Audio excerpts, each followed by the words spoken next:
class has help, so we're going to use mine instead. Since it's kind of short. Instead of doing 2 lines, let's just do a verse. Each one's just till where it ends. And I'm going to start with 1. A ladder stretching up to heaven, circled by torments. Heaven's foot, an attentive dragon stands on God, forever forever.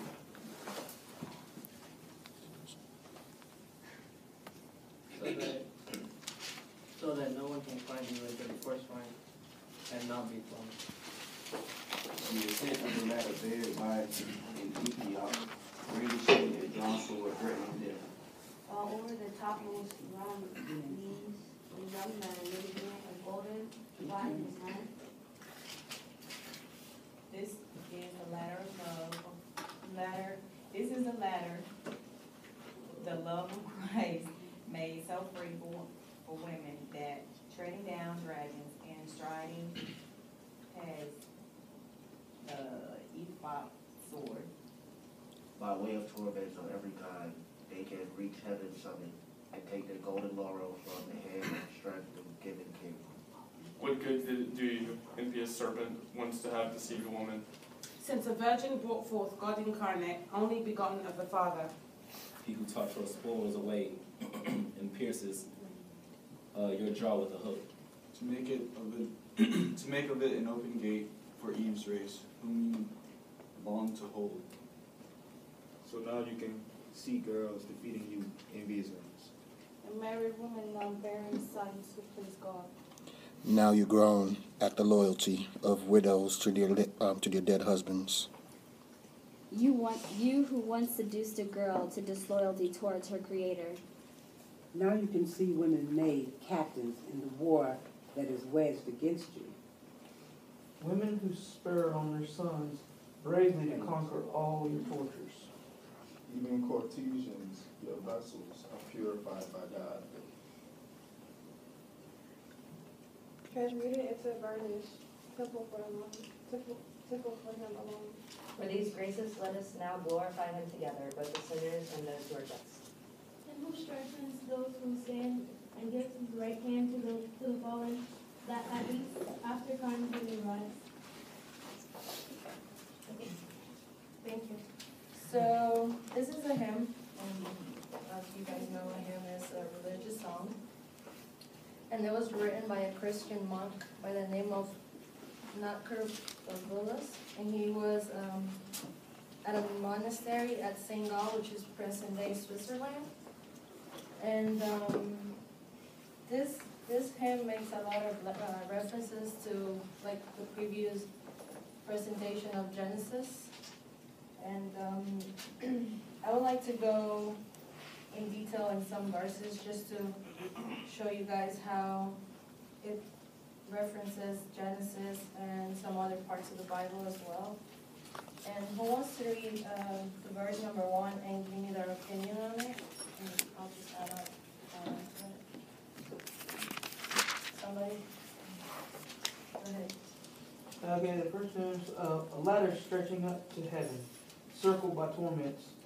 I suppose that would refer to the fact that in your life you're going to face adversities, especially if you're trying to live a devout and holy path, and that you're going to be surrounded by people who don't share your beliefs and your system, and they're going to often spurn you for that, who you're trying to be devout, because they may see you as trying to be better than they are, or they just may have a genuine dislike of your belief system. Yeah, I would say the ladder stretching up to heaven is basically your path on trying to get to heaven and do good to reach your goal of getting there. And it stands on guard. And I believe the dragon would be like a reference to the devil, which is always there trying to forbid you to get, not to go to heaven and not to do the right thing. And he's always there trying to avoid for you to do the right thing. Who would like to read verse 5?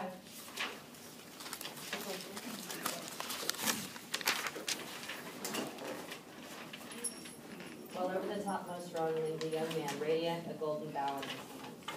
I thought it was really interesting that it talked about the golden bough because that was one of the false idols that they had in the Old Testament that they were very unhappy about. It was like, so you have Jesus holding this false idol. But yeah, that's what I think it is. It's Jesus at the top of it, holding the gold.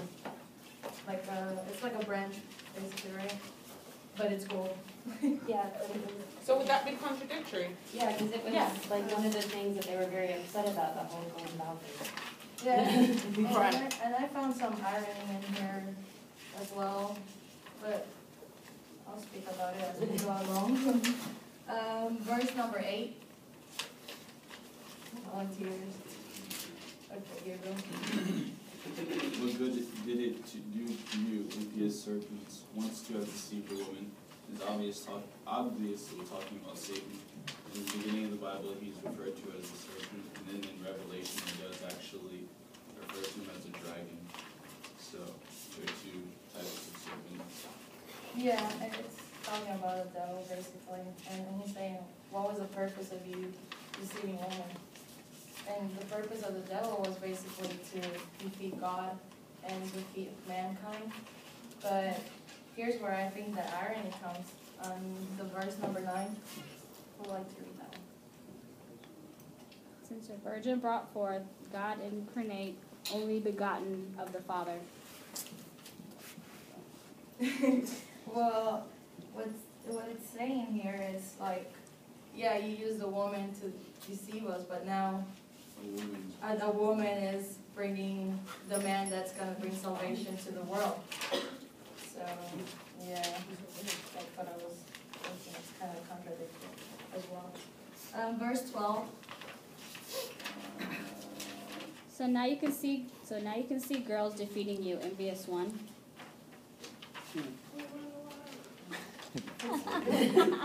It's repeating itself, basically. Now women are trying to, well, Virgin Mary's is giving life and birth to Jesus, and they're now against you, basically. Women are against you.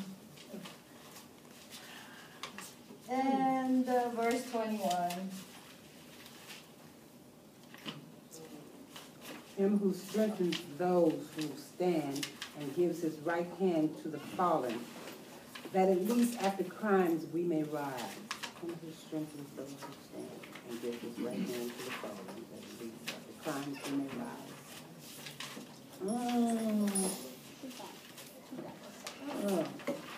Process. Well, I think this is just saying he died for us, and he's willing to help out the ones that are doing good as well as the ones that are doing bad. So he's always gonna be there for everybody. And even if you have committed crimes, if there's somebody that's going to forgive you, it's gonna be God. So basically, like saying if you walk a foot, God will walk a mile, like, and then give you twice as much as you give him because at least you tried.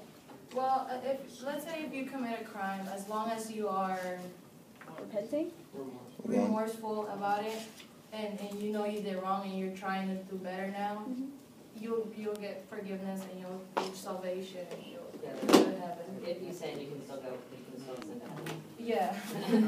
So. I think this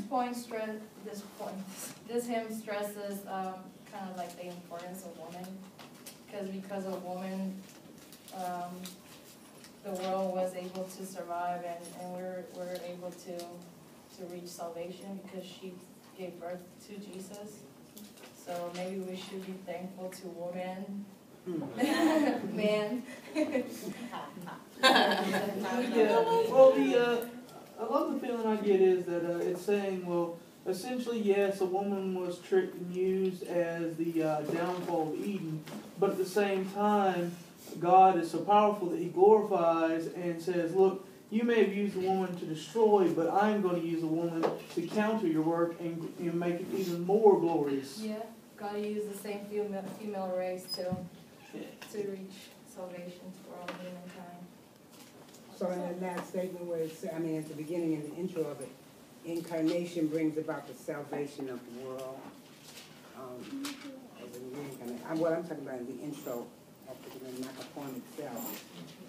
His willingness to become the vessel of the incarnation brings about the salvation of the world. It's like a summation of the hymn itself, right? What number? Well, it's not The intro to the hymn. The last line in the intro. When you're talking about the rebirth, Oh, yeah, the woman yeah, rebirth. it's about the Yeah. incarnation of Jesus Christ in her. I don't mean to sound blasphemous, and I don't know. But like, if you know, if Eve went and she ate the apple, right? So after that, birth pain was going to be hell. Period pains were going to be pretty much, you know, normal. When Mary, cramps. Oh, I'm sorry. Did I say something else? Sorry, cramps. Okay.